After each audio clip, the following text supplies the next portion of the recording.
kalau sharingnya itu selalu antusias, selalu bersemangat, dan gue suka banget kalau Pak Sugianto Tan. Kemudian ada Mas Yulianto, salah satu coach yang akan cerita juga bagaimana membangun tim. Dan ada Pak Indra Kurniawan, setiap kali beliau bicara, wah itu mengesankan, teman-teman harus dengarkan juga. Kemudian ada Pak, saya sering kali menyebutnya Mas Ipung, beliau menghandle sekolah, tapi sekaligus juga orang yang luar biasa, bagaimana melalui jalur pendidikan beliau menginspirasi. Jadi juga Pak Agustinus Purwanto, kalau nama lengkapnya.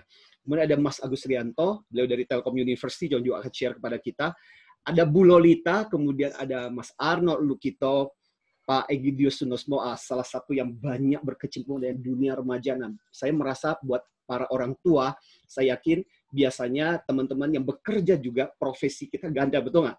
Selain harus jadi karyawan yang baik, di rumah juga mesti jadi orang tua yang baik. Nah, bisa belajar dari Mas Egi tuh. Kemudian ada Bu Esti yang akan sharing. Beliau adalah expertnya di bidang customer service. Yes. Dia sharing kepada kita bagaimana caranya kita bisa service dengan luar biasa. Dan kemudian ada juga Pak Indra, bicara tentang self leadership mastery, dan kemudian ada Pak Martoyo, ada Brother Simon Fu juga, beliau salah satu expert di bidang yang berhubungan dengan parenting, dan terakhir ada Mas Zulkifly. Beliau baru saja menulis buku tentang sales. Jadi teman-teman, mari kita berikan tepuk tangan yang luar biasa. Yes. Dulu, dan mudah-mudahan teman-teman, harapan kita adalah meski mungkin ini adalah sebuah hal yang menarik, sesuatu hal yang baik di tengah-tengah situasi kondisi coronavirus ini. Jadi kita punya kesempatan justru untuk belajar. Kalau enggak, mungkin kita tidak akan yang situasi kondisi ini lebih banyak kita pakai.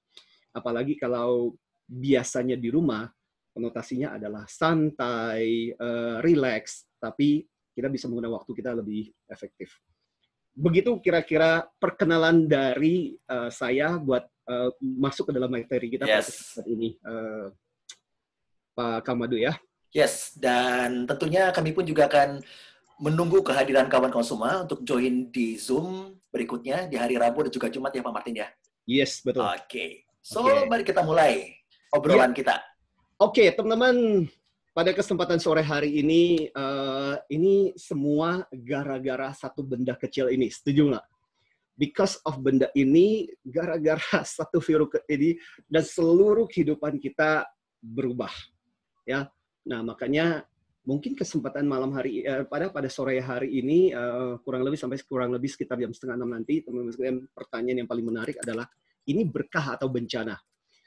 Kita bisa melihat dari dua sisi, sama seperti kayak di saya setup studio ini mau di setup jadi studio kayak seperti gelas ini. Gelas ini berisi separuh air dan separuhnya kosong. Kan katanya begini. Kalau rekan-rekan biasanya kalau di training, kalau trainernya di depan kelas itu biasanya mengajak peserta untuk bertanya begini, kamu melihat mana? Setengah penuh atau setengah berisi? Konon katanya gini, kalau Anda termasuk orang yang optimis, kamu akan mengatakan ini setengah berisi. Tapi kalau kamu orang yang pesimis, kamu akan mengatakan setengah kosong. Tapi saya sering bilang gini, sebenarnya ada juga orang yang super duper optimis banget. Nah, orang yang super duper optimis, dia mengatakan apa? Dia mengatakan bahwa gelas ini sebenarnya full, penuh. Penuh separuh dengan air, penuh separuh dengan udara. Keren banget ya.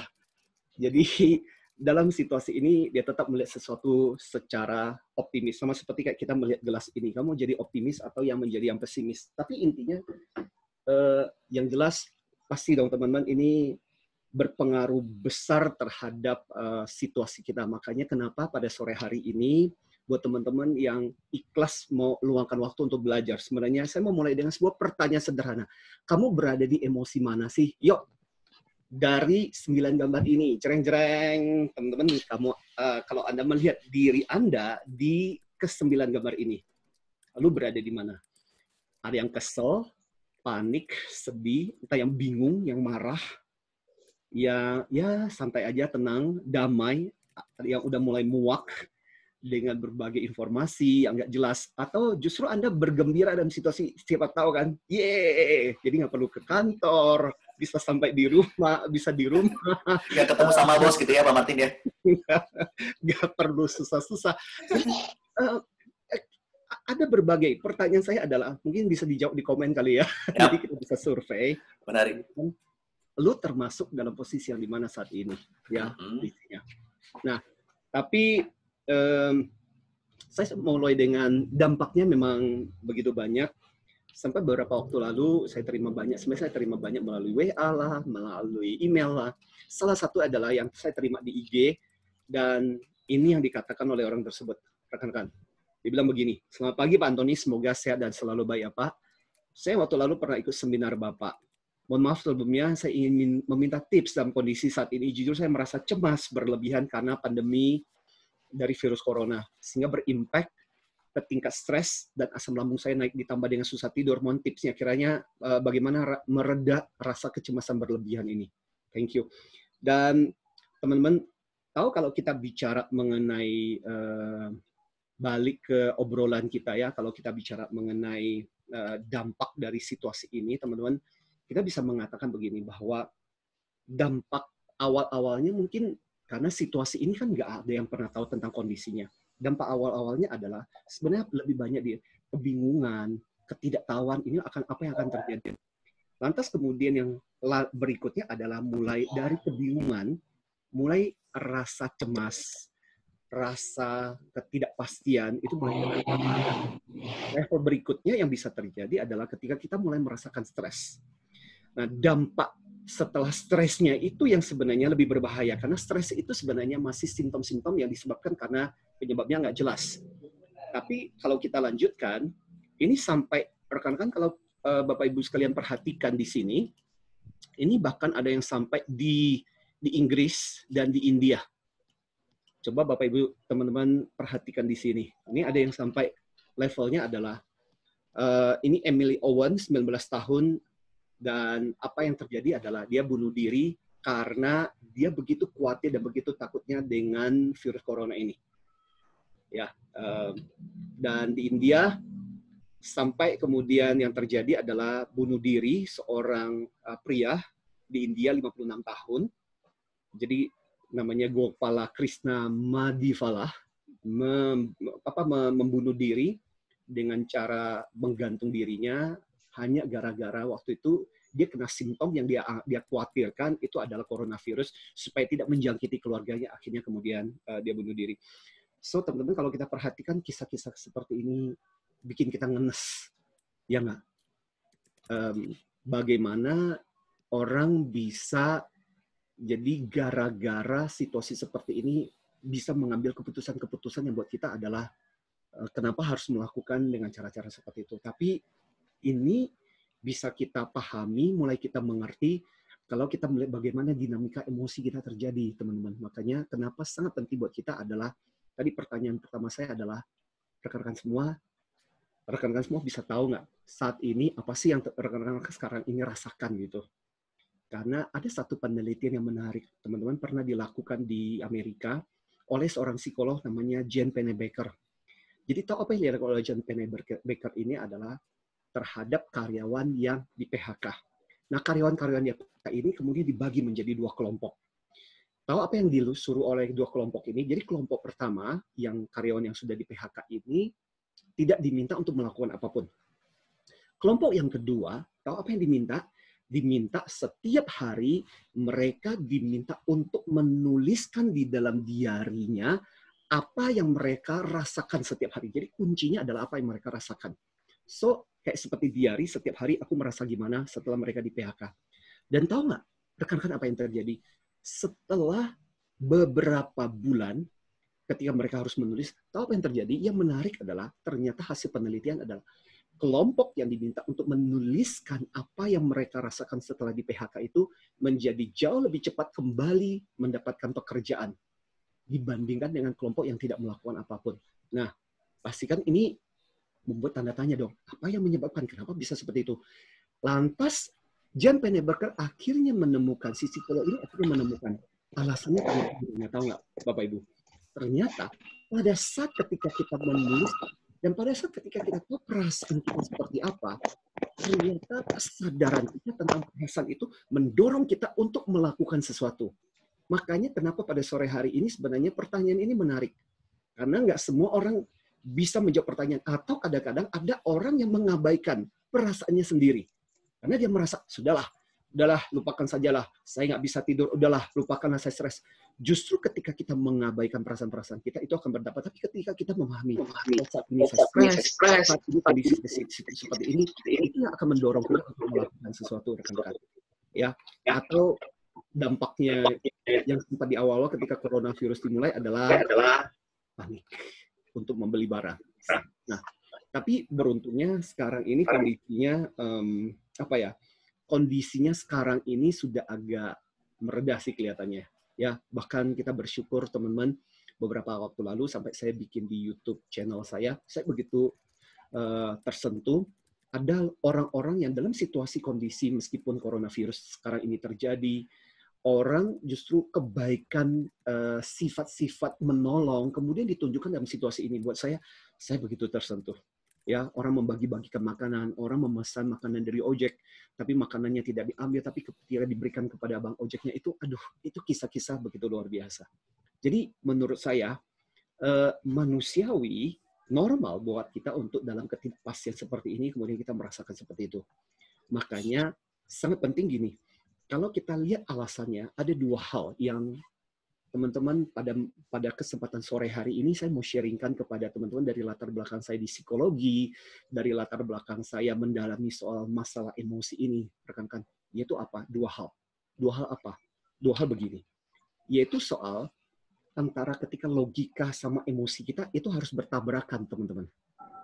So, pada saat ketika, coba, Anda pikirkan pada kesempatan sore hari ini, dalam kehidupan Anda, ketika logika kita dengan emosi kita bertabrakan, mana yang menang? Saya kasih waktu 5 menit untuk merenung. Nggak usah 5 menit ya, 5 menit kebanyakan kali ya. 10 detik aja kali ya. 5 detik ya. 10 detik aja deh. 1, 2, 3, 4, 5, 6, 7, 8, 9, 10. Ya, selesai. Udah banyak yang jawab di chat. Ya, di chat sudah banyak yang bilang emosi. Ada juga yang logika. Oke. So, teman-teman, jawaban Anda menarik. Tapi survei selalu mengatakan bahwa ketika antara logika dengan emosi bertabrakan, yang menang adalah selalu emosi. Nggak usah jauh-jauh. Ya, akan Anda ngalami, misalnya gini loh. Itu cewek udah tahu bahwa cowoknya itu bermasalah. Udah jangan sama si cowok kayak begitu. Kenapa sih kamu mau jalan sama dia? Aduh, kenapa ya? Gue tahu sih orangnya kayak begitu, tapi gimana yang namanya perasaan udah susah berpindah. Tuh kan, itu kalau udah ngomong kayak begitu, itu berarti kita bicara mengenai perasaan. Perasaan dan emosi ketika bertabrakan, selalu yang namanya perasaan menang. Makanya sama juga, mungkin teman-teman gini, di tengah situasi ini teman-teman mendapat juga kan, ada berita baik, berita buruk, dan banyak berita-berita yang mengatakan harusnya begini, udah nggak usah stres, udahlah. Jangan kalau misalnya, apalagi teman-teman yang berada di dunia bisnis, sudahlah situasi ini bukan cuma kamu yang ngalami kok. Orang lain, para UMKM yang lain juga mengalami hal yang sama, udah nggak stres. Kita tahu, kita membaca, kita mendapatkan berita, kita mendapatkan informasi seperti itu. Tapi, teman-teman, kita tidak bisa mengingkari pada saat ketika perasaan itu muncul, sulit buat kita. Karena yang sering kali menggerakkan diri kita itu sebenarnya lebih kepada perasaan kita.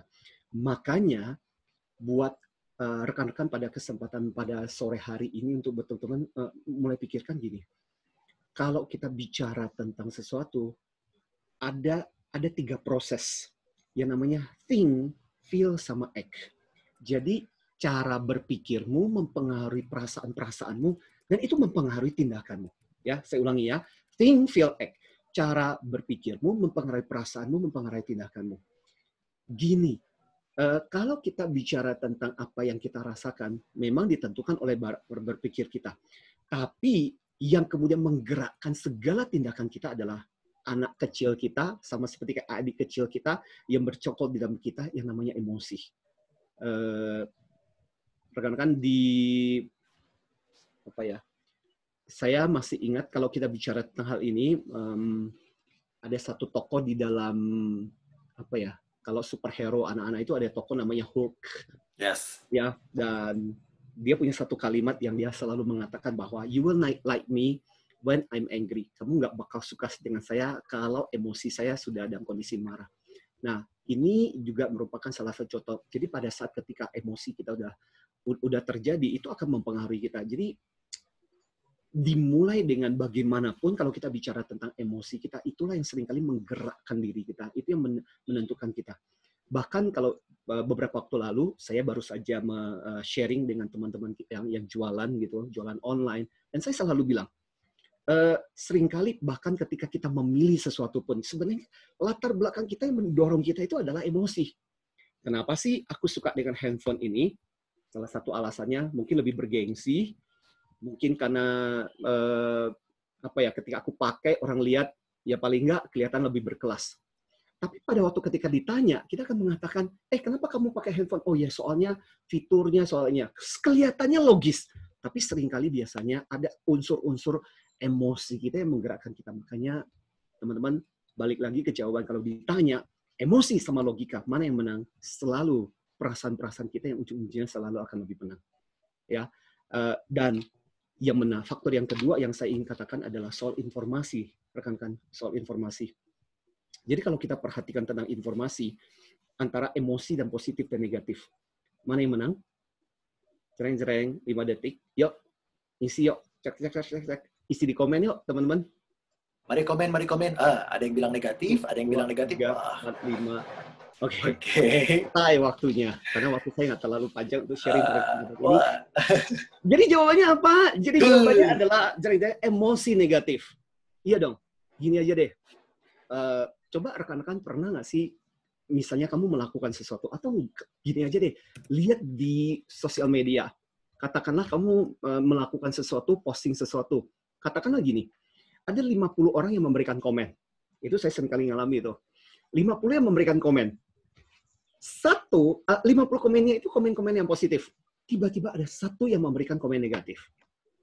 Akhirnya yang kamu pikirin yang mana? Yang 50 komen positif ada satu komen negatif.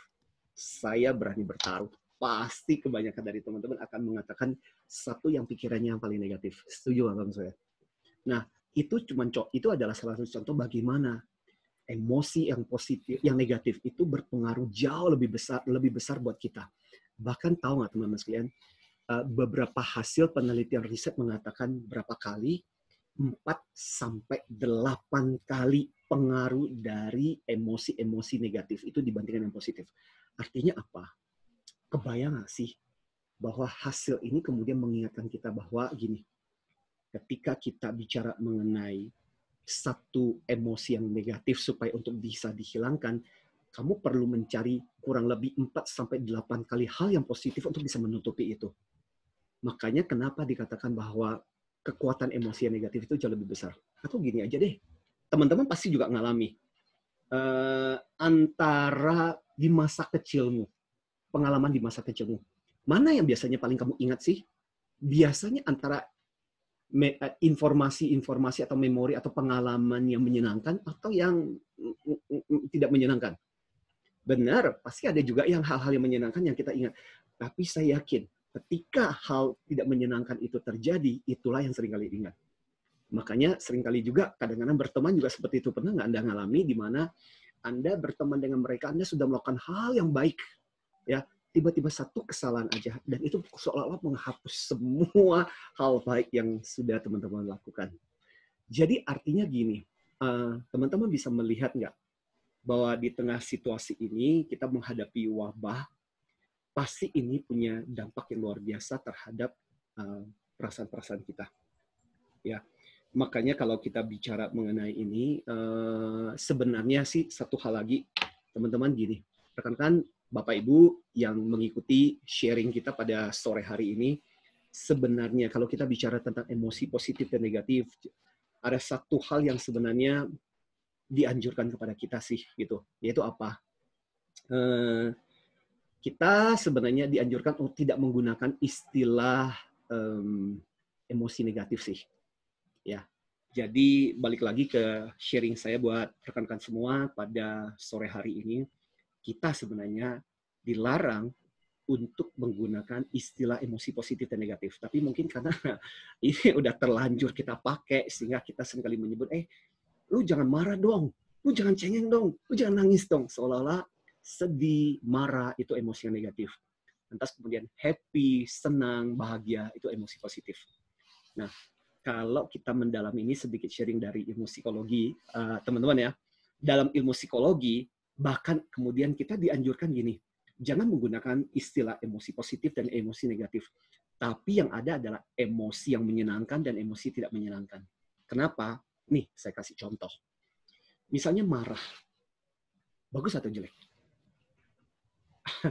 Pasti sebagian besar Bapak Ibu, teman rekan-rekan yang pada kesempatan sharing pada malam hari ini, Anda akan mengatakan, marah ya jelek lah Pak, nggak boleh marah. Jangan salah. Pertanyaannya adalah, kenapa lu marah? Jadi kita marah itu bisa karena dua alasan. Itu yang paling lumrah. Tahu nggak alasannya apa? Pertama, karena ada perbedaan antara harapan dan realita. Misalnya contoh, saya baru saja beli online karena ada sesuatu yang saya mau donasikan. Dari barang yang saya beli, beberapa item terkirim, ada juga nggak terkirim. Akhirnya kemudian saya kesel dan saya kemudian nulis di chat. Saya kesel itu kan bagian dari marah.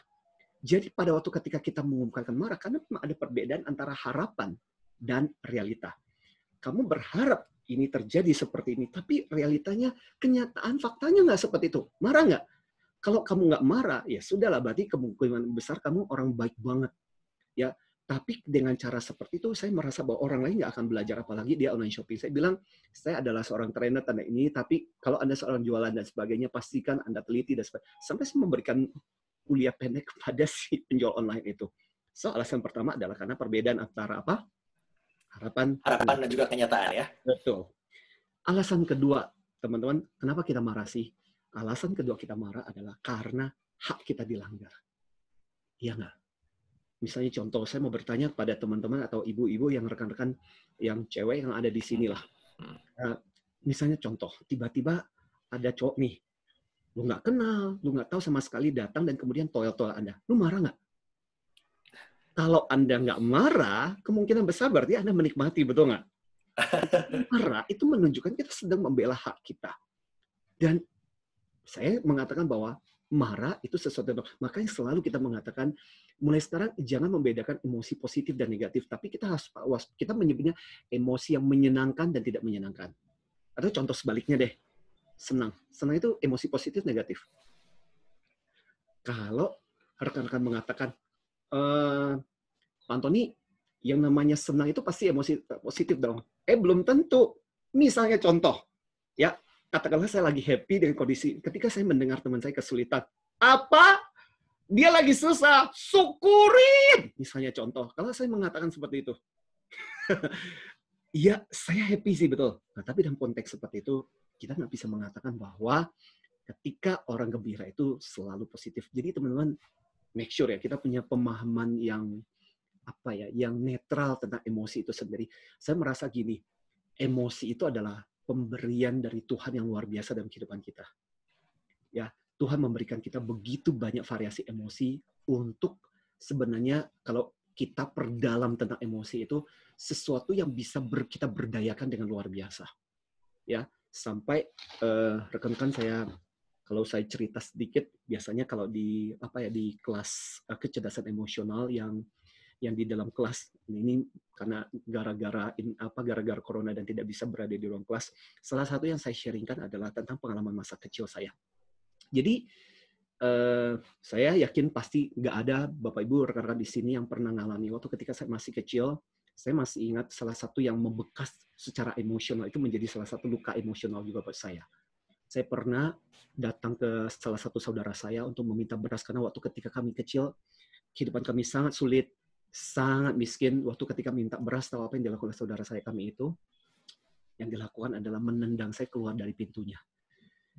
Itu sakitnya luar biasa.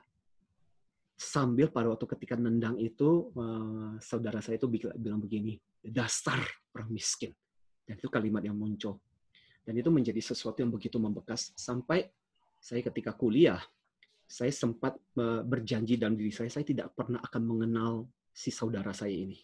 Karena saya merasa tidak ada saudara yang melakukan seperti itu. Memang ini saudara, sebenarnya nggak terlalu saudara, saya masih memanggilnya paman sebenarnya. Ya, tapi ini contoh yang simple. Saya waktu ketika kecil dibully, belum pernah kan Bapak Ibu teman-teman di sini yang pernah disiram air kencing kan? Gara-gara saya bermain di rumah salah satu rumah teman saya, dan rumah teman saya tidak, itu keluarga yang sebenarnya menganggap anak-anak yang miskin, yang tidak punya uang itu sebagai orang-orang yang membawa sial. Dan saya kemudian disiram dengan air kencing, itu badan, aduh, sepanjang 1 hari aja, dibersihin aja tuh baunya masih luar biasa, karena air kencing yang saya nggak tahu udah berapa hari nggak dicuci. Tapi kemudian ketika saya besar, kemudian saya masuk psikologi dan saya membereskan, mengolah banyak hal, makanya mudah-mudahan pada nanti saya akan sharingkan satu teknik bagaimana caranya teman-teman kita bisa meng-coach, membantu diri kita dan membantu orang lain sebenarnya. Dan akhirnya kemudian saya mengolah itu, yang dulunya saya begitu benci, begitu marah, begitu penuh dengan dendam, kemarahan, kejengkelan, yang teman-teman Bapak Ibu sekalian, saya nggak membayangkan bagaimana situasi itu bisa membawa ke dalam diri saya sekarang. Tapi saya merasa gini, dengan berbagai pengalaman yang ditanamkan itu, saya merasa kita selalu melihat dari sisi buruk atau sisi baik. Seperti tadi, coronavirus buat beberapa orang itu menjadi bencana, tapi bisa menjadi berkah. Karena dulu saya nggak pernah ditendang, mungkin tidak muncul keinginan untuk membalas dendam secara positif. Balas dendam secara positif. Balas dendam secara positif adalah rekan-rekan menunjukkan kepada orang yang pernah menjelekkan, menghina atau mencaci maki kamu bahwa kamu bisa lebih baik daripada apa yang dia katakan. Itulah balas dendam positif yang paling bisa kita lakukan. Saya merasa dulu saya begitu benci, marah ketika saya ditendang. Tapi saya sekarang merasa bahwa, wow, kalau tidak ada tendangan itu, mungkin termasuk pada kesempatan ini, saya tidak bisa berada di depan rekan-rekan, saya bisa sharing, saya bisa berbagi. Teman-teman gini loh, apa ya poin saya pada kesempatan sore hari ini adalah mau cerita kepada teman-teman bahwa lihat bagaimana Tuhan mengajarkan apapun keyakinan kita, apapun agama kita, teman-teman, mengajarkan kita dengan memberikan sebuah kekuatan. Nah, bagaimana cara kita mengolah emosi ini? Emosi kemarahan, dendam bisa dipakai untuk membunuh orang, bisa untuk balas dendam, tapi emosi ini juga kalau kita olah dengan baik, rekan-rekan, itu juga bisa menjadi kekuatan yang luar biasa dalam kehidupan kita. Bahkan kadang-kadang saya merasa gini loh, mungkin hidup kita ini biasa-biasa, karena unsur emosi di dalam melakukan pekerjaan, di dalam mengerjakan apa yang kita lakukan, unsur itu mungkin hilang gitu. Ya, so rekan-rekan, itulah sekelumit kalau pada sore hari ini kita bicara tentang emosi itu dulu. Itu pengantar dulu. Ini masih pengantar ya? Pengantar ya. So, Pak Martin, sebelum dilanjutkan lagi ngobrol-ngobrol serunya soal... Siapa tahu ada pertanyaan-pertanyaan, komen. Ya. Oke. Tampil, saya akan menggunakan kesempatan ini. Sebelum saya lihat chat dari rekan-rekan semua, yuk sama-sama rekan-rekan, Bapak Ibu semua yang baru join, langsung di-mute aja mikrofonnya biar kita bisa menikmati suara Pak Martin dengan efektif. Ya, dengan enjoy. Don't worry, sesi ini kita akan rekam dan linknya kita akan bagikan ya Pak Martin ya? Iya, betul. Kepada teman-teman, supaya teman-teman, buat teman-teman yang masih ketinggalan atau misalnya joinnya agak terlambat, teman-teman masih bisa mendapatkan, bisa menghitung bagian-bagian dari awal dari rekaman ini kok. Alright. Yes. Nomor 2 ada pertanyaan komentar dari teman-teman. Jadi buat teman-teman yang pada kesempatan sore hari ini angkat jempol dong. Angkat jempol dong yang masih menunjukkan teman-teman memberikan masih stay, saya masih tetap bersemangat. Luar biasa. Guys, Pak Martin, ada pertanyaan yang bagus banget nih. Pak Martin, apakah sudah selesai dengan diri sendiri? Dengan kisah yang menyakitkan luar biasa, ini udah lebih-lebih dari kisah FTV, betul nggak sih? Ini kalau aku cerita, aku bisa nangis. Nangis. Itu momen yang bagus untuk nangis, teman-teman. Tips singkat, biar bisa berdamai dengan diri sendiri. Ya, sedih banget pada waktu itu. Sungguh, teman-teman, saya merasa bahwa saya 8 bersaudara, anak paling kecil. Jadi jualan es, jualan kerupuk, itu masa kecil saya. Tapi jadi kalau dikatakan apakah sudah selesai dengan diri, setiap dari kita selalu berproses lah. Jangan pernah mengatakan, karena saya selalu termasuk orang yang mengatakan begini, teman-teman, jangan pernah mengatakan bahwa kita penuh. Pada saat ketika kita penuh, kita udah nggak pernah ada lagi yang bisa diisi. Jadi selalu membuat diri kita untuk selalu belajar. Cuman gini, hal terpenting buat teman-teman yang mendengarkan sharing saya pada kesempatan sore hari ini adalah jangan membiarkan masa lalu, luka-luka batin kita, terutama sisa-sisa efek emosional ini terus-menerus mengganggu kita. Makanya ini perlu diolah. Nanti rekan-rekan, mudah-mudahan saya bisa memberikan ada waktu, saya akan sharingkan kepada semua teman-teman sebuah teknik yang menarik, namanya kalau di dalam dunia psikologi namanya rasional emotif terapi. Jadi bagaimana caranya? Paling enggak teknik inilah untuk menjawab pertanyaan dari rekan ini. Tahu nggak?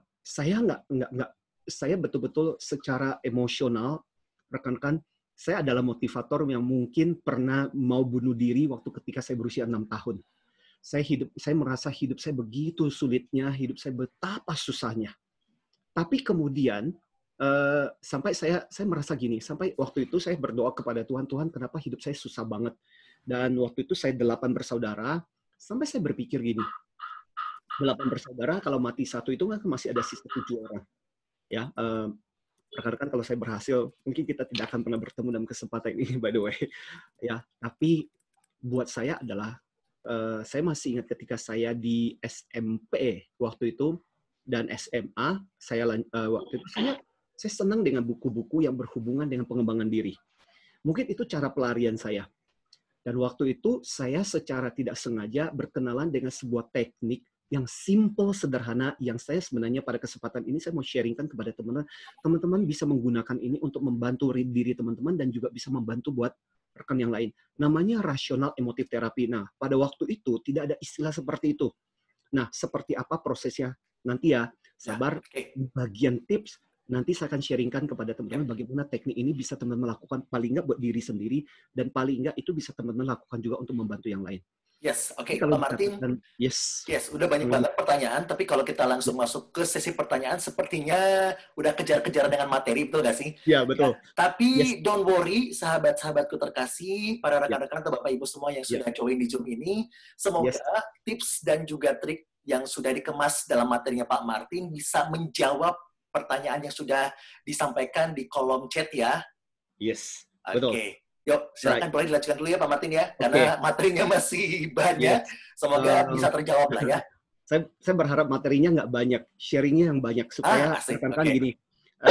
Mari kita bikin pembelajaran pada sore hari ini tidak menjadi berat banget.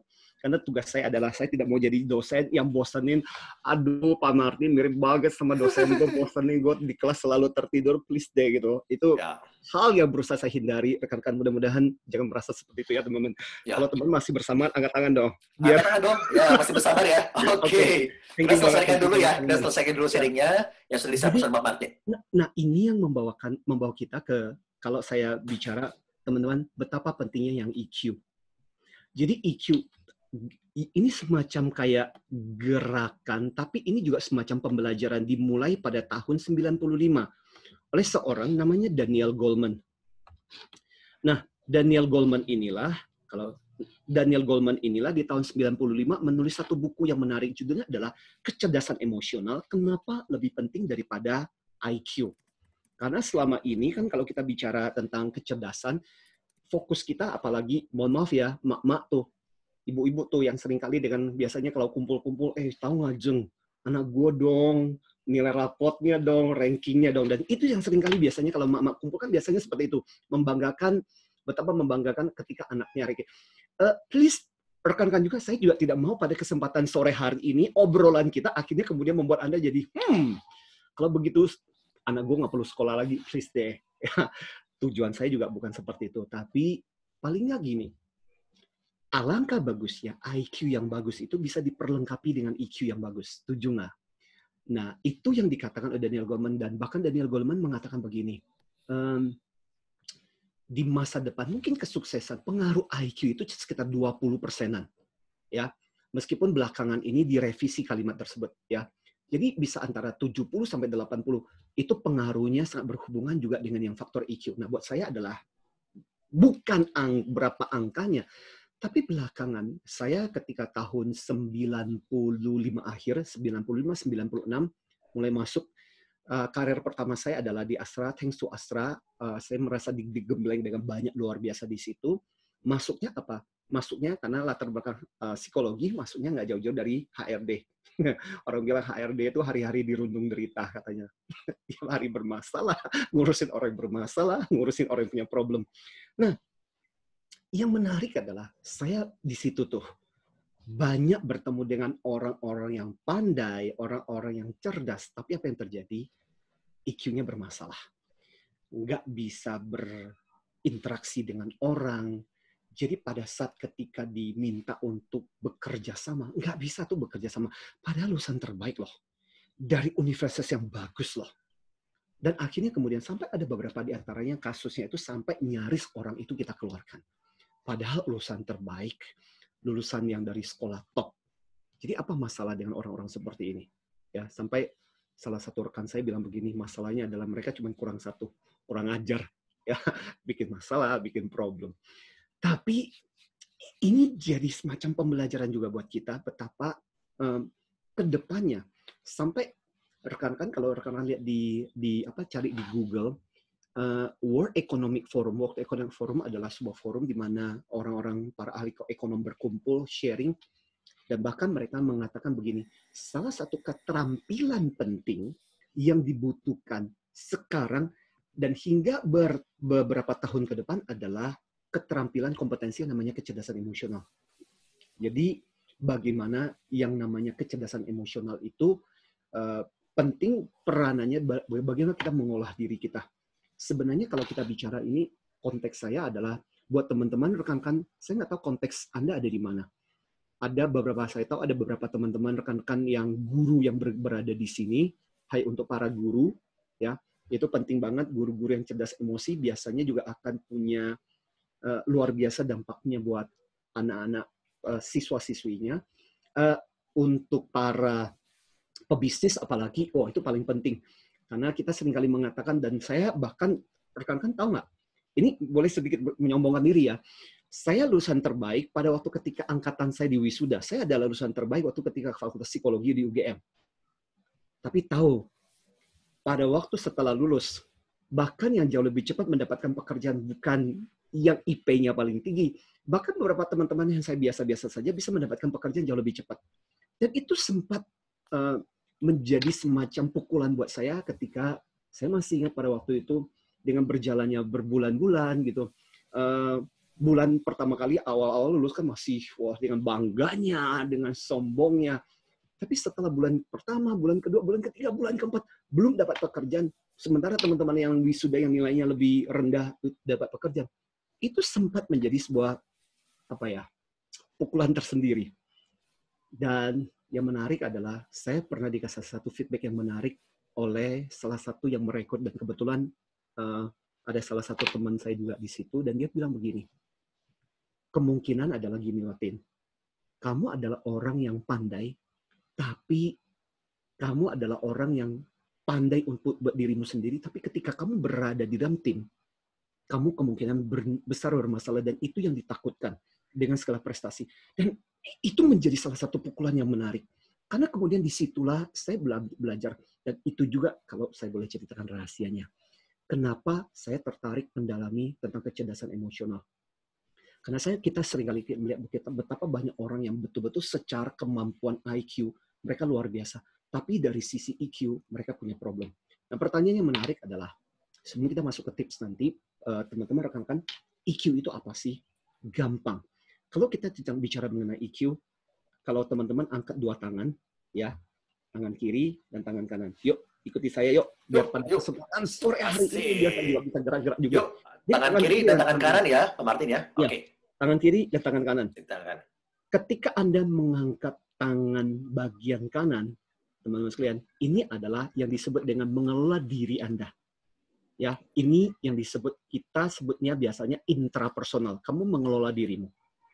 Ya, tapi untuk bisa sukses, bisa berhasil, nggak bisa cuma satu diri saja. Kamu bisa cerdas, kamu akan menjadi orang egois.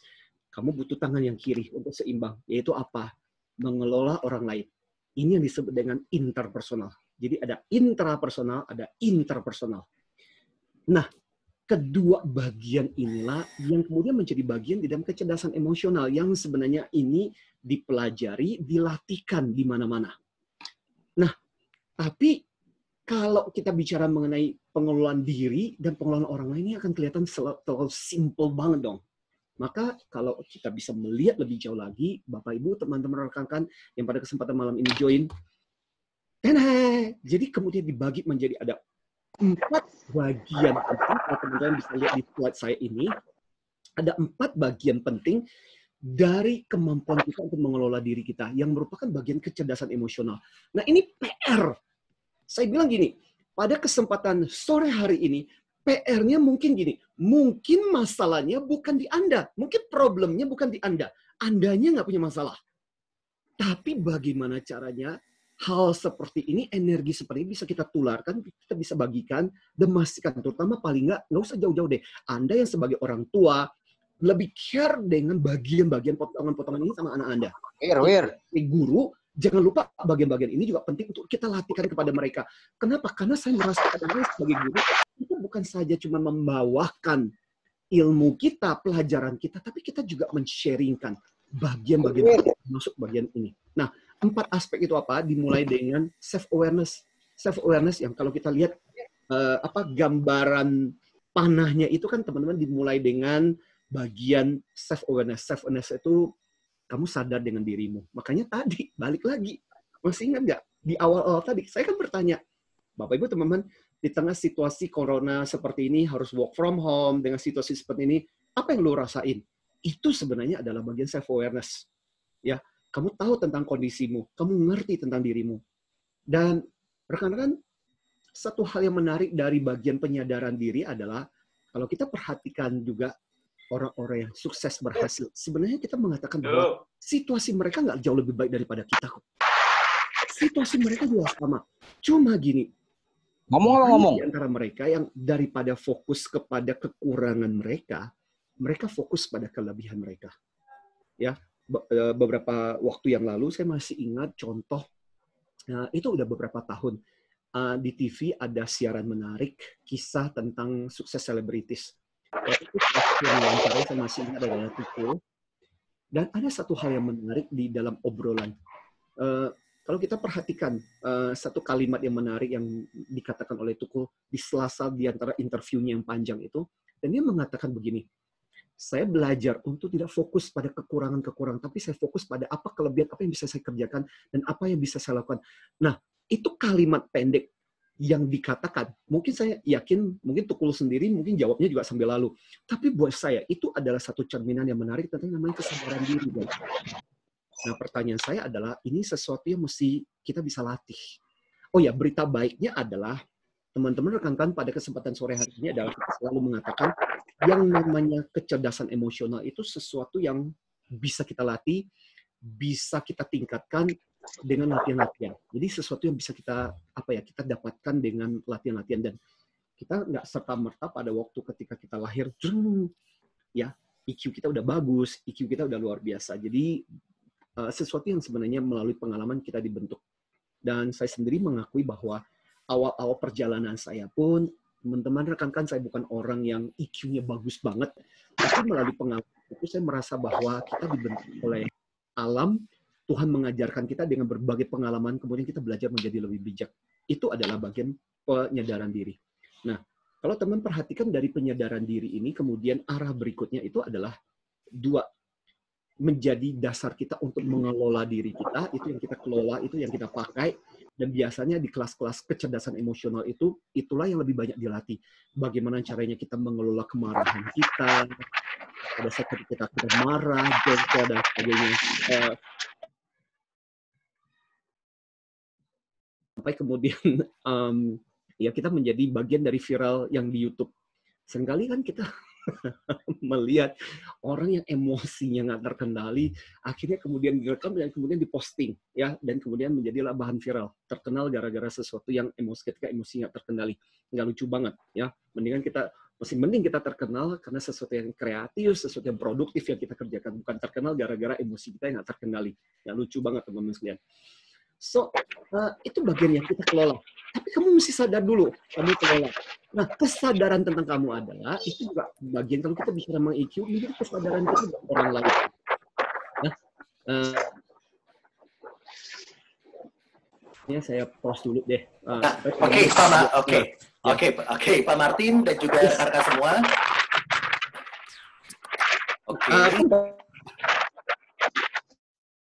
Oke, sebentar saya mute dulu semuanya. Yes. Ya, sebentar Supaya saya mute dulu semuanya. suara-suaranya. Maaf kawan-kawan semua, ada beberapa suara yang bocor. Jadi ini karena sesinya adalah sesi sharing session. So pastikan rekan-rekan semua, saya sudah melakukan yang namanya mute all. Tapi kalau rekan-rekan semua memencet lagi tombol aktif dari si mikrofon, suara rekan-rekan semua akan terdengar. Muncul Jadi semua. mohon pengertiannya ya, kawan-kawan semua. Dan semua seantero Indonesia mendengar suara Anda. Karena Yes. karena ini jumlah yang join adalah 123. So, pastikan rekan-rekan semua bersabar dulu dan mohon pengertiannya untuk di-mute ya, di-mute dulu mikrofonnya karena suaranya akan terdengar gitu. Terima kasih ya. Oke. Teman-teman biar nggak bosan, mari kita nonton video boleh ya? Saya punya satu video, ini video lucu-lucuan lah ya. Ini contoh orang yang cerdas emosi di dalam mengelola situasi kondisi yang buruk. Gini, misalnya contoh gini, bayangkanlah. Ini konteksnya pekerjaan. Dipanggil sama atasan, dipecat hari itu. Sudah gitu, disuruh ngambil barang-barangnya untuk pulang. Pas ketika mau pulang, terus kendaraan Anda kena derek. Gara-gara kena derek, akhirnya Anda mesti bawa pulang jalan sendirian. Jalan sampai di rumah, Anda mau buka pintu. Waktu kemudian bukan pintu, apa yang terjadi? Kunci lu jatuh ke dalam lubang. Gimana caranya? Betapa sialnya hari itu. Tapi lihat bagaimana respon yang satu ini. Nonton ya, teman-teman ya. Nah, ini biar supaya teman-teman nggak bosan juga lah ya. Mari kita nonton video ya, Pak Martin ya. Yes, ya.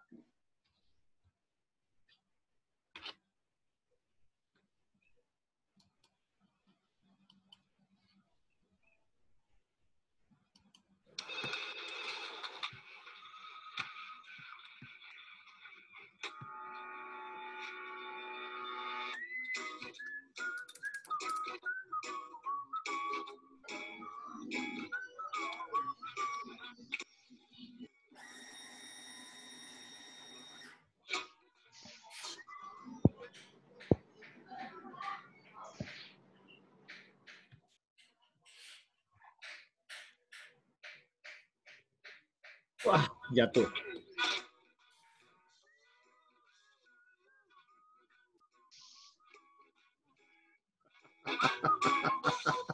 Oke.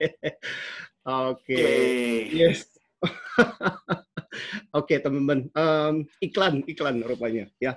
Tapi intinya begini sih, rekan-rekan, pada kesempatan sore hari ini, itu adalah sebuah contoh yang simpel sederhana, bahwa situasi, kondisi apapun bisa terjadi dalam situasi ini, termasuk juga setiap, saya yakin, rekan-rekan, saya bilang, bukan cuma lu doang yang mengalami situasi yang tidak menyenangkan, karena dipaksa harus tetap berada di rumah. Jakarta memperlakukan PSBB ini, pembatasan sosial berskala besar ini, dan beberapa daerah terpaksa kita harus di rumah. Nah, tapi bagaimana kita merespon? Sama seperti kayak video tadi, betul nggak? Itu adalah bagian dari pilihan-pilihan kita. Kita bisa menggunakan kesempatan ini untuk belajar, untuk upgrade diri kita, untuk meningkatkan kemampuan kita, ataukah kita memutuskan untuk bermuram durja, membiarkan diri dalam kondisi yang sulit. Ya. Nah, so teman-teman, sampai pada bagian ini, tadi saya bicara mengenai pokoknya ingat, EQ itu bicara mengenai 4 hal. Tadi saya sempat bicara mengenai, yang pertama-tama adalah bagaimana kita lebih sadar dengan diri kita, situasi kita, kondisi kita. Yang kedua adalah dari kesadaran ini menjadi dasar buat kita untuk mengelola diri kita. Jadi ketika kita mengelola diri kita, berarti bagaimana setiap hari kondisi ini, termasuk juga kalau kita bicara tentang coronavirus ini, wow, ramalannya itu banyak banget. Pertanyaan yang pasti ditanyakan semua orang ini adalah, kira-kira ini situasinya bakal sampai kapan ya? Beberapa hari yang lalu saya menonton videonya Bill Gates, tahu nggak teman-teman? Dan Bill Gates itu ditanya lah, kira-kira kurang lebih akan sampai kapan? Karena di tahun 2017, Bill Gates termasuk salah satu orang yang pertama kali meramalkan bahwa akan terjadi wabah. Dan waktu ketika ditanya lagi, ya dulu kan kamu pernah meramalkan wabah dan ternyata terjadi. Kira-kira ini akan kapan? Tahu Bill Gates meramalkan kurang lebih ini akan sekitar fall. Fall itu berarti musim gugur. Gugur berarti antara Oktober, November, dan itu akan sampai kurang lebih sampai di sana. Jadi saya merasa gini, dalam situasi kondisi sekarang ini, dibutuhkan maraton mental kita. Bagaimana kita tetap stay dalam situasi ini, bertahan, tetap positif, dengan berbagai aktivitas kita, dengan berbagai kegiatan kita.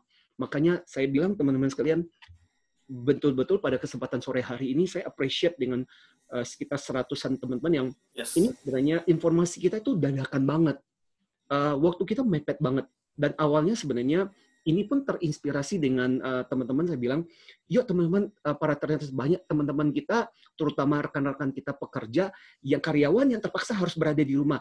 Pasti ada beberapa waktu kan harusnya teman-teman bisa gunakan kesempatan ini untuk upgrade, tetap membangun sesuatu yang positif. Karena kelamaan di rumah, lu nonton TV, nonton film, nonton serial, drakor, nggak tahu sampai lama-lama lu pasti bosan. Dan kita butuh sesuatu yang lebih positif mengembangkan diri kita. Akhirnya teman-teman dalam waktu yang sangat mepet, dan kemudian kita berkolaborasi, dan hey, muncullah course online ini yang akan diadakan selama setiap minggu itu 3 kali, Senin, Rabu, dan Jumat. Yes. Oke. Pak Martin, terdengar suara saya? Yes. Oke. Oh ya, Kamadu. Thank you banget suaranya. Yes. Oke. So, sebelum kita lanjut ya untuk sharing sessionnya yang menarik banget. Tapi Pak Martin, ini ada pertanyaan yang saya rangkum saja ya. Kan sekarang ini WFA sedang marak nih. Booming banget ya untuk kalangan pekerja profesional gitu ya. Yes. Konon setelah WFA itu berjalan, kok beberapa atasan dari mereka malah jadi tambah killer. Mereka jadi korban kemarahan dari atasan mereka gitu ya, karena sering meeting barangkali. So, apa yang perlu dilakukan Pak Martin tipsnya? Oke.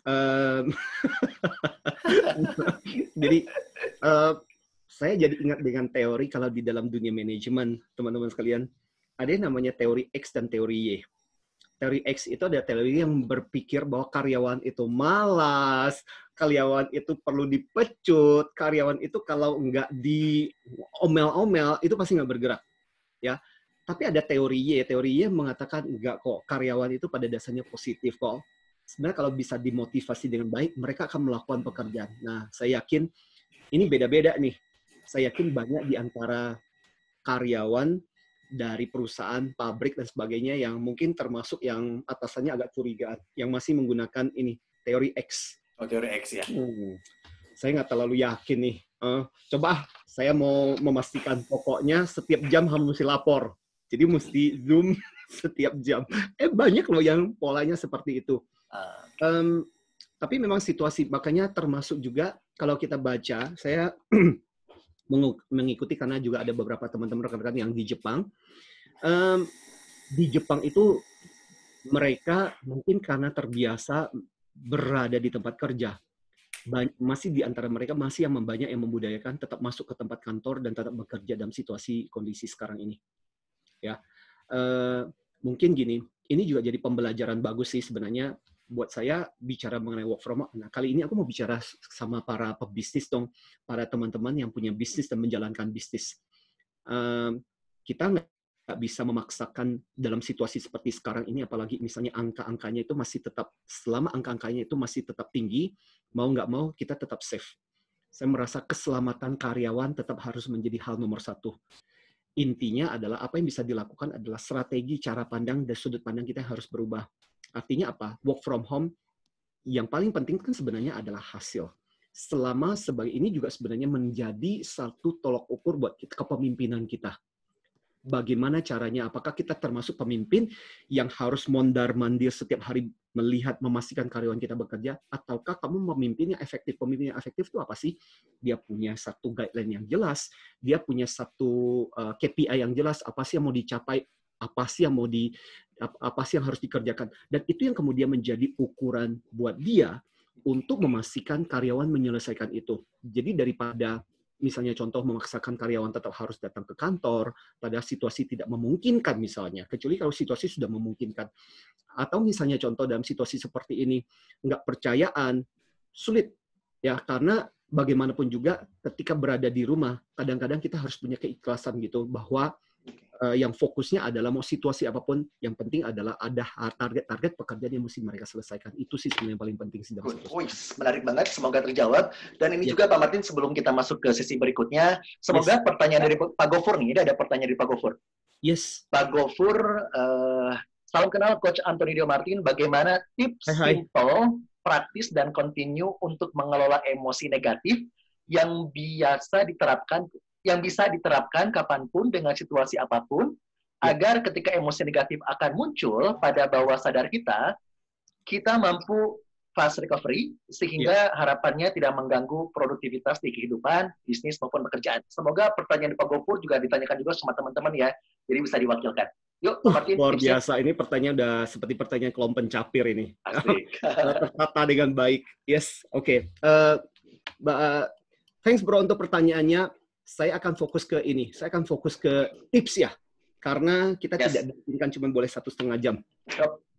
Karena udah di lock waktunya. Sebenarnya kita bisa lebih dari itu. Tapi supaya nggak bosan juga lah ya. Nah, saya masuk ke dalam tips deh ya. Teman-teman rekan pada sore hari ini, tips of the day. Apakah tips of the day saya buat teman-teman semuanya pada sore hari ini? Tips of the day saya adalah ada di slide ini. So, termasuk juga saya mau men-sharingkan satu cara yang bisa kita lakukan untuk membantu diri kita dan membantu orang lain. So, apakah itu? Jadi, teman-teman sekalian yang bisa kita lakukan pada sore hari ini adalah saya sempat sharing di YouTube saya pada waktu itu. Teman-teman juga bisa mengikuti di YouTube channel saya, Anthony Dio Martin Official. Jadi, saya menggunakan singkatan, saya tetap menggunakan singkatan ini deh, sambil saya mau jelaskan. Jadi, yang pertama-tama adalah dengan menerapkan yang namanya COVID. C, O, V, I, dan D. Ya, C, O, V, I, dan D itu apa sih? Dimulai dengan C. C itu adalah bagaimana caranya kita bisa meng-coach yourself and others. Mulai sekarang, sangat penting di dalam situasi menjawab pertanyaan dari teman-teman. Ini kan situasi di mana kita harus work from home, kita harus berada di rumah, kita nggak bisa ngapa-ngapain, aktivitas, belajar home, dan sebagainya. Maka saatnya ini kita menjadi bos tuan, menjadi coach buat diri kita sendiri. Ya, betul. Memang dalam situasi ini berita baiknya adalah meskipun memang secara jarak dan ruang kita tidak bisa bersama-sama, tapi sebenarnya bagusnya adalah kita pasti tetap terconnected, guys. Bagusnya adalah seperti sekarang. Saya tetap masih bisa melihat rekan-rekan, masih bisa berinteraksi dengan rekan-rekan, rekan-rekan bisa berinteraksi dengan saya. Ini bagusnya. Dunia kita sebenarnya masih terhubung, meskipun memang secara ruang dan jarak kita dipisahkan, tapi masih memungkinkan kita terconnected. Nah, hal yang pertama-tama adalah belajar untuk coach kita. Gimana caranya? Inilah bagian terpenting yang saya mau sharingkan kepada teman-teman sekalian, yaitu menerapkan yang namanya rasional emotif terapi. Ini teknik yang teman-teman yang saya pakai untuk menolong diri saya, dan teknik ini saya percaya mudah-mudahan ini juga bisa membantu dan menolong rekan-rekan. Buat teman-teman tadi menjawab pertanyaan juga bagaimana kita bisa mengelola emosi-emosi kita. Nah, seperti apakah? Bentuknya seperti ini, teman-teman. Ya, bentuknya gambarannya adalah segi 6. Ya, ada segi 6, separuh di atas yang hitam, separuh di atas yang warnanya putih. Teman-teman, kalau perlu teman-teman foto ini, ingat baik-baik ini, dan teman-teman kalau punya kesempatan, tolong Anda renungkan tentang hal ini. Saya akan cerita bagaimana prosesnya. Proses cara kita membaca adalah dimulai dari ujung sebelah kiri yang hitam dulu. Yang hitam itu adalah bicara mengenai masalah kita, problem kita. Dimulai dengan bagian yang namanya fact. Fact itu apa sih? Jadi gambarannya, saya mohon maaf ya teman-teman kalau seandainya ini menggunakan tulisannya dalam bahasa Inggris dan sebagainya, tapi saya berusaha untuk menjelaskan dengan sesimpel, sesederhana, supaya teman-teman bisa mengerti dan teman-teman bisa mempraktekkan juga. Karena harapan saya adalah teman-teman, sesi kita bisa memberkati teman-teman, supaya teman-teman bisa memberkati dan juga teman-teman bisa menolong dan membantu yang lain. Fact. Fact itu apa sih? Kejadian, peristiwa. Teman-teman tahu kan, yang namanya kejadian peristiwa itu tidak ada hitam dan putih, intinya adalah netral. Pemaknaan yang kita berikan itulah yang membuat kita akhirnya kita kesel, jengkel, atau sebel. Segala sesuatu, tapi awalnya itu adalah sifatnya netral, kejadiannya. Kalau kita bicara tentang kejadian, termasuk juga pada kesempatan ini, kalau kita bicara mengenai coronavirus yang sekarang ini kita alami. Jadi yang pertama-tama adalah fakta apa yang terjadi dalam situasi kita. Nah, tapi bukan itu yang penting. Selanjutnya, yang penting adalah gini, self-talk. Self-talk itu adalah, nah ini penting, kenapa? Karena itulah yang Anda katakan ke dalam pikiranmu setiap hari. Apa sih sebenarnya yang kamu katakan kepada dirimu setiap hari itulah yang kemudian akan mempengaruhi apa yang terjadi. Di coronavirus ini, situasi seperti itu, seperti contoh di awal-awal tadi, ada peserta yang kemudian komplain mengenai situasinya. Cara kamu berkata tentang situasi itu akan mempengaruhi. Saya kasih contoh, saya masih ingat, saya pernah mewawancarai pernah meng-coach 2 orang yang melakukan pekerjaan yang kurang lebih sama. Jadi dia bekerja di bank, teman-teman, di bagian yang berurusan dengan, kan kadang-kadang biasanya ada kejahatan-kejahatan perbankan ya teman-teman ya. Dan saya bertemu dengan 2 manajer di waktu yang sebenarnya hari pertama ketemu manajer si A, yang kedua ketemu sama si pimpinan yang kedua. Waktu ketika saya bertemu yang pertama, mukanya udah nggak nyaman, nggak enak. Kalau saya bilang itu muka nggak sejahtera teman-teman. Ya. Muka nggak sejahtera itu yang muka yang ketemu aja rasanya udah mau rugi gitu. Ya. Terus di obrolan itu saya bertanya kepada dia begini, "Hai Pak, gimana perasaan Anda tentang pekerjaan?" Dengan wajah agak marah dan kesel dia bilang, "Tahu nggak Pak Antoni, pekerjaan saya itu pekerjaan yang sebenarnya kalau di dunia perbankan itu pekerjaan yang paling tidak menyenangkan. Harus berurusan sama orang-orang yang pengacara lah, polisi lah, penjala ini dan saya merasa saya dibuang dari pekerjaan ini." Oke, ya. So teman-teman sekalian, itu yang dia katakan.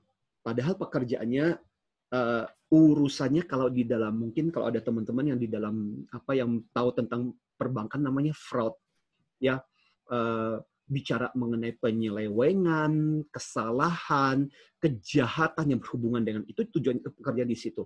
Oke. Cuman kartunya ada 1 kartu kredit, 1 kartu debit gitu. So, selesai. Keesokan harinya saya ketemu sama satu manajer lagi yang mukanya ceria. Ini yang muka-muka yang saya bilang muka sejahtera. Ya, muka-muka yang happy lah, jauh lebih menyenangkan. Dan saya bertanya juga, "Pak, gimana Pak perasaan Anda tentang pekerjaan Anda?" "Bapak Martin, pekerjaan saya itu nggak gampang, Pak. Berurusan sama ini nih. Salah satu ya kalau dikatakan di Indonesia itu mafianya itu banyak.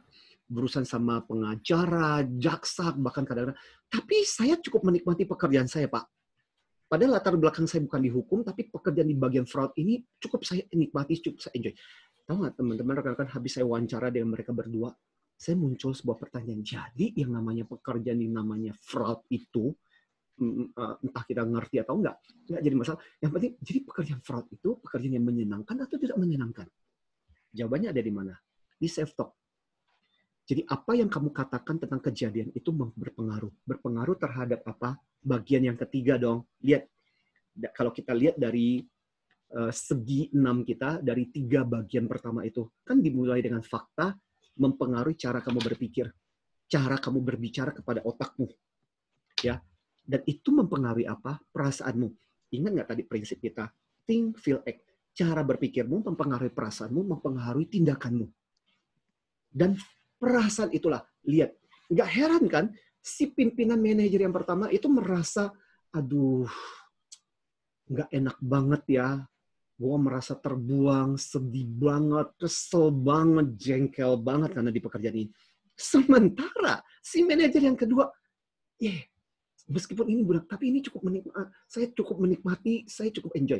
Bahkan tahu nggak dia mengatakan bahwa buat saya pekerjaan ini membuat saya menjadi seperti seorang detektif. Menarik ya.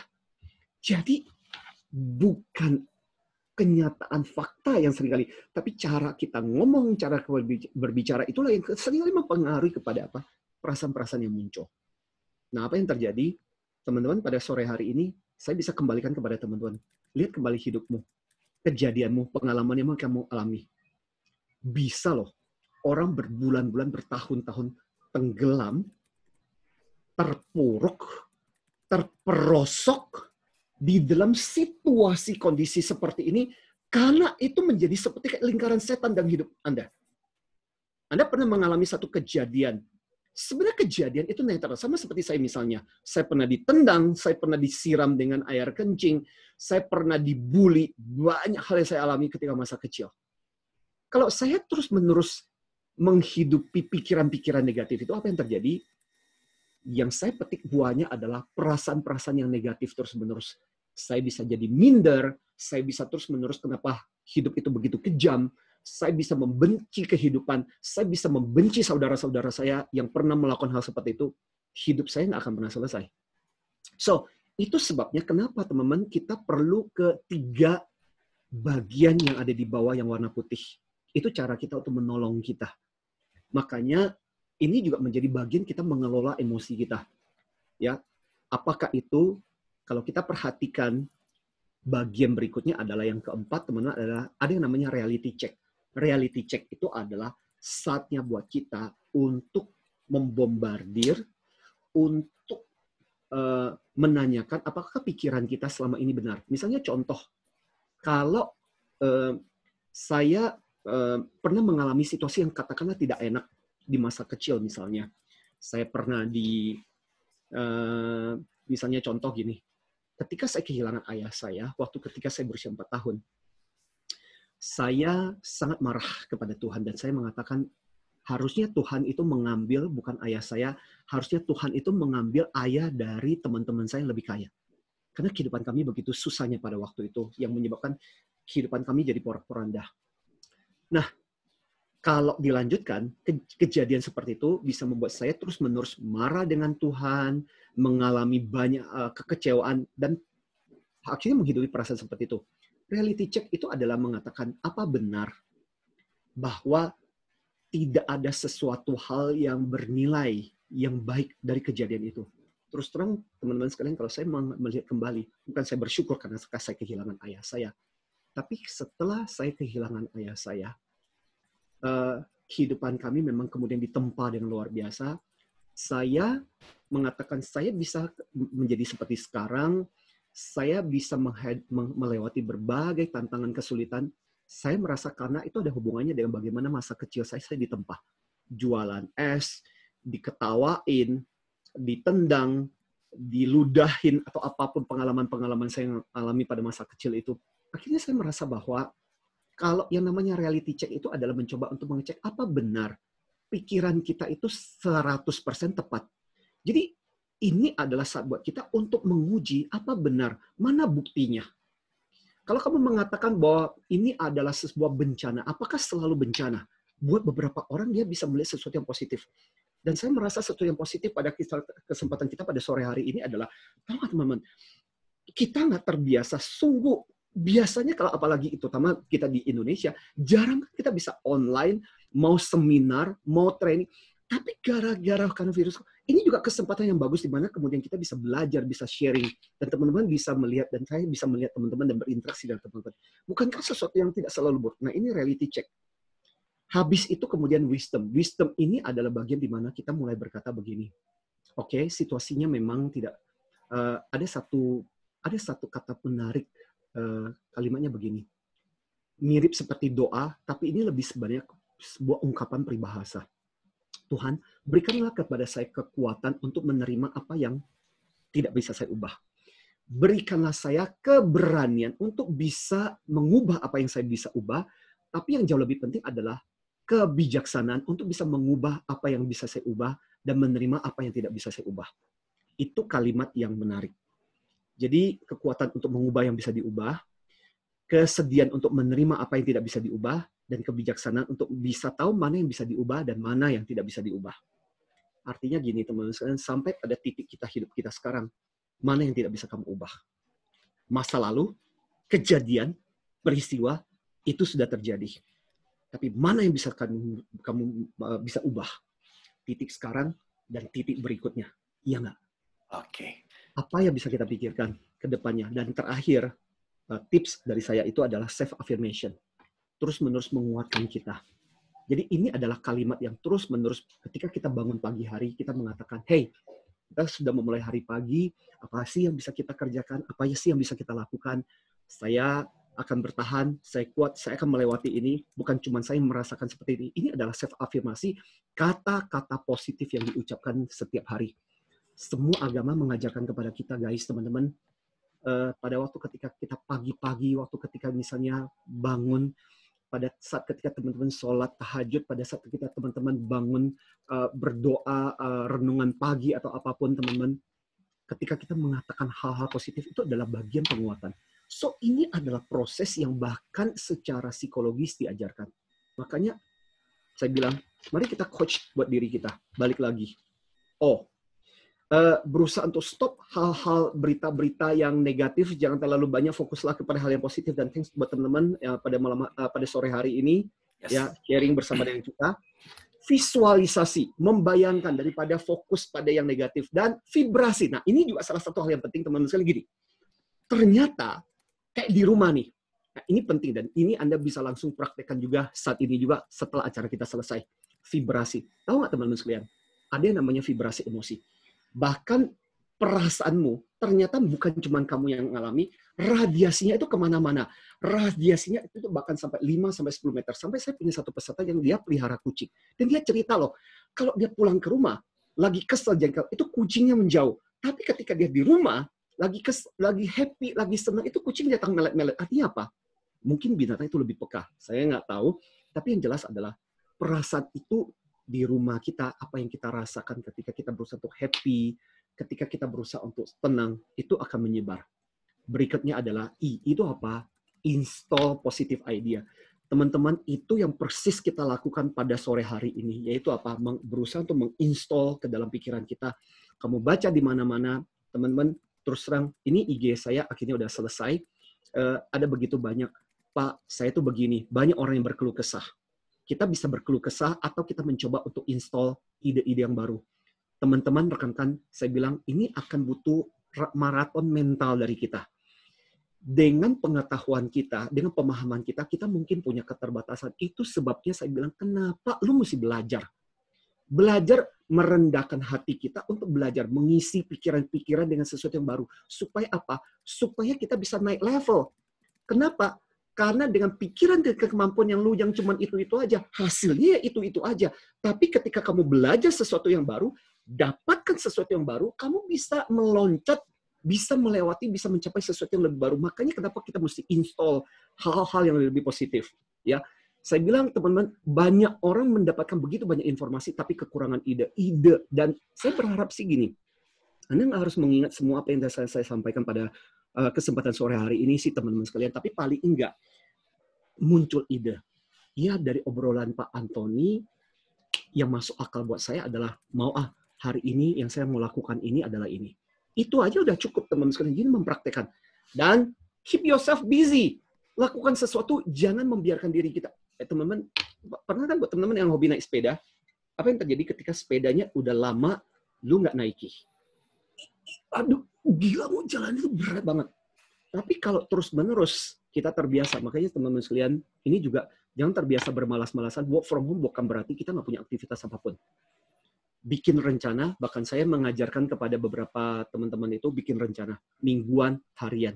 Lu punya ide apa yang mesti dilakukan. Supaya apa? Setiap kali lu bangun dari tempat tidur, lu tahu apa sih yang harus saya kerjakan, apa sih yang saya lakukan. So every day, kita hidup dengan sesuatu tujuan. Dan percaya teman-teman sekalian, ini tantangan yang menarik. Hal terakhir yang saya mau sampaikan, COVID akan selesai. Pasti akan selesai. Nggak mungkin terus-menerus. Setuju? Tapi hasilnya adalah ada yang jadi pemenang, akan ada yang jadi pecundang. Pemenang adalah orang yang justru belajar sesuatu, mendapatkan insight pembelajaran yang baru. Thanks teman-teman buat waktu Anda. Tapi akan ada juga yang jadi pecundang. Yang pecundang adalah yang justru setelah selesai bukannya tambah pintar, tambah malas, tambah nggak melakukan dan tidak mencapai apapun. Yuk teman-teman, mari kita jadi pemenang, bukan jadi pecundang. Dan ada satu kata-kata peribahasa menarik dari kata-kata mutiara yang menarik dari Helen Keller. Tahu ya Helen Keller? Salah satu wanita yang bisa mencapai luar biasa. Sampai dia bilang begini, pengecut mati sebelum waktunya. So teman-teman, jangan kita emosi kita dikerdilkan dengan situasi itu penuh dengan ketakutan yang akhirnya membuat kita akhirnya mati sebelum waktunya. Mudah-mudahan beberapa sharing saya ini, teman-teman yang saya sharingkan ini bisa berguna, bermanfaat juga buat teman-teman sih. Saya tahu waktunya agak terbatas. Yes, terbatas. Tinggal beberapa menit lagi. Ada beberapa pertanyaan barangkali. Oke, Pak Martin, karena jumlah partisipan kita 123 orang, sepertinya pertanyaan yang ada di chat ya kita sudah tuliskan juga, nanti dibantu juga oleh Ibu Dian ya, Ibu Dian ya. Yes, Bu Dian. Oke. Untuk nantinya Pak Martin bisa menjawab juga di IG barangkali untuk bikin sesi khusus untuk beberapa orang yang sudah bertanya tapi belum sempat dibahas dengan luar biasa oleh Pak Martin. Don't worry. Satu, ini sudah direkam. Nanti linknya pihak admin dari kami, dari HR Excellency akan blast alamat link dari hasil rekaman Zoom yang kita sekarang ini, pada sore hari ini, Bapak Ibu semua. Dan juga dari Pak Martin pun akan menjawab beberapa pertanyaan yang tadi belum sempat dijawab di chat ya Pak Martin ya, karena mengingat dari waktu ya. So kalau begitu Pak Martin, kalau bicara soal cerdas emosi di tengah corona, berarti self-talk kita akan menentukan respon kita ya Pak Martin ya? Betul, karena teman-teman mulai sekarang saya bilang satu hal yang penting adalah bahkan di dalam psikologi itu ada yang namanya ego state. Ego state itu kondisi kita, ada bagian dari diri kita. Jadi seolah-olah gini, kalau di saya ada Anthony, ada Martin yang lain yang sebenarnya tiap hari akan berkata kepada diri kita. Dalam hal ini, misalnya nama Anda adalah Mbak Sri, misalnya Mbak Sri. Mbak Sri, ada Sri lain yang sebenarnya tiap hari berbicara dengan diri Anda. Seolah-olah kayak gini. Saya jadi ingat cerita tentang Indian. Jadi suku Indian ada satu orang yang sangat pemarah, sangat gampang jengkel, sangat emosional. Sampai satu hari karena nggak tahan, datanglah dia kepada salah satu kakek yang paling tua di Indian, suku Indian, dan paling bijaksana juga. Dan dia bertanya gini, kenapa ya saya itu gampang marah, gampang kesel, jengkel, dan emosi saya nggak terkendali, kayak gimana caranya? Terus tahu nggak si kakek itu bilang apa? Cu, kamu tahu nggak? Kita orang Indian, kita percaya bahwa dalam diri kita itu ada dua serigala. Satu serigala hitam yang emosinya jengkel, kesel, nggak terkendali. Dan satu lagi adalah serigala putih yang senang, ceria, happy. Dan setiap hari, tahu nggak cu? Kedua serigala ini berantem bertempur dalam diri kita. Terus muncul satu pertanyaan. Si anak itu kemudian bertanya, kalau gitu kek, kalau terus-menerus bertempur, akhirnya mana yang menang? Dan si kakek itu bilang apa? Yang menang adalah yang kamu beri makan setiap hari. Yang menang adalah yang kamu beri makan setiap hari. So pertanyaannya adalah, itu sama juga seperti kayak pikiran kita. Mana yang kita beri makan, mana yang kita katakan. Bahkan teman-teman sekalian, misalnya contoh pada sore hari ini aja kan, udah aku memutuskan, meskipun aduh malas banget yang harusnya aku bisa melakukan aktivitas lain dan sebagainya. Saya mau belajar. Mungkin ada beberapa orang ketika Anda share, orang ngapain? Paling cuman ngomongnya cuman gitu-gitu aja, paling cuman teori dan sebagainya. Tapi teman-teman, saya percaya gini loh. Semua kehidupan dimulai dengan teori yang kemudian memberikan ide. Dan betul, apa yang dikatakan ini bisa berhenti menjadi teori, tapi bisa juga menjadi sesuatu yang menginspirasi hidup kita, betul nggak? Karena seperti yang saya bilang, apa yang dikatakan di sini adalah sesuatu yang saya ngalami, tapi siapa tahu teman-teman ketika Anda mendengarkan melalui mulut teman-teman, rekan-rekan, Bapak Ibu, Anda bisa menolong atau membantu orang-orang di sekitar Anda yang butuh support yang luar biasa. Dan itulah, makanya kenapa? Karena biasanya kadang-kadang orang terjebak di dalam pola pikir mereka yang salah. Kurang lebih seperti itu sih.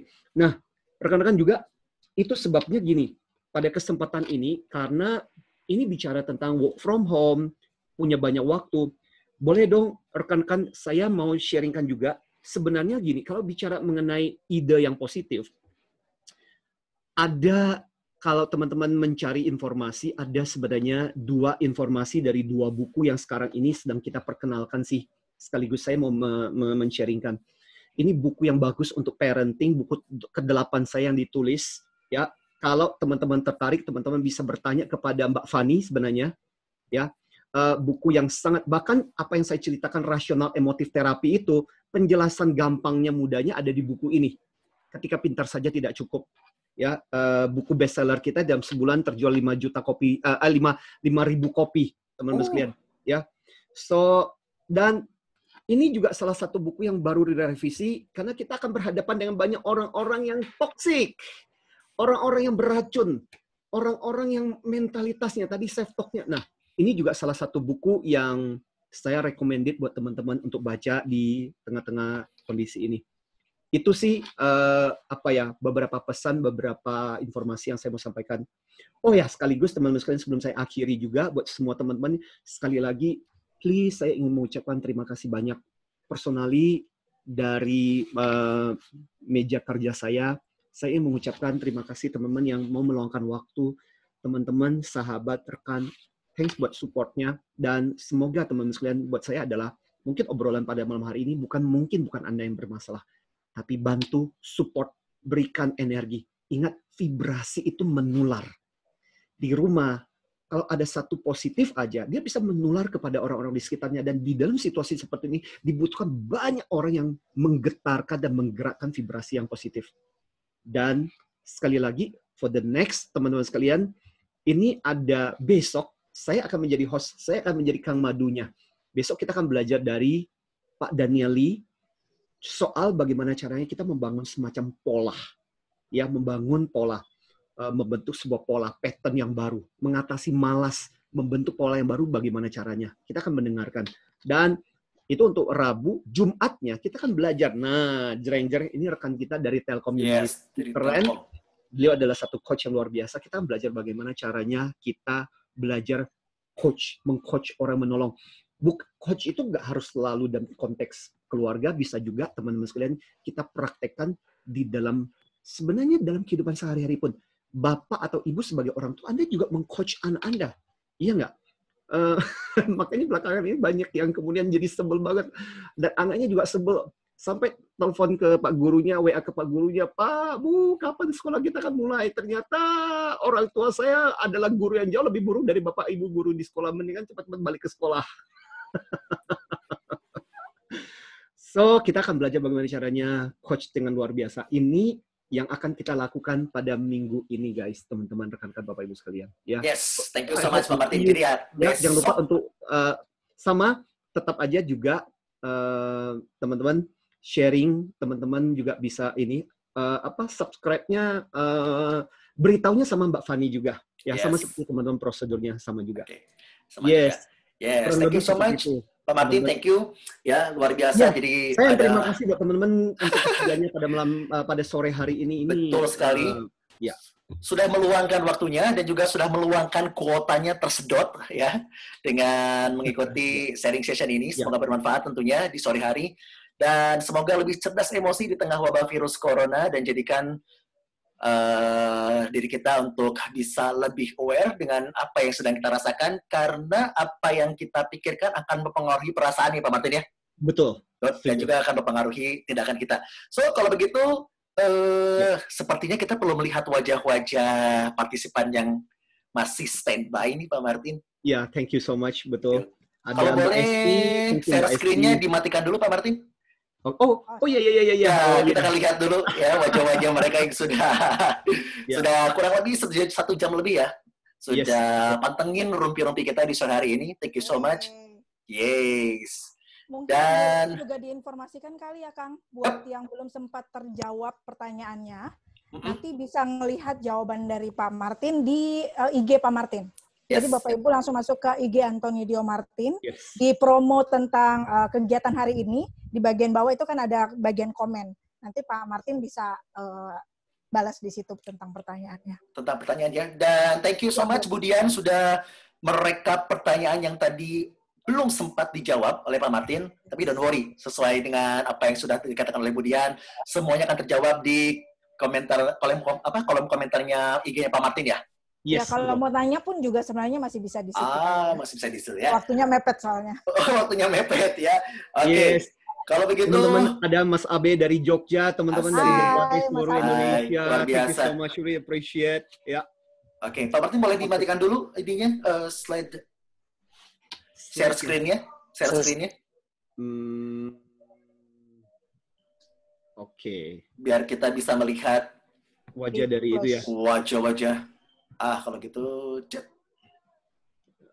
Kang Madu yang ambil alih aja kali. Oke. Kang Madu ambil alih. Silakan. Sebentar ya. Oke.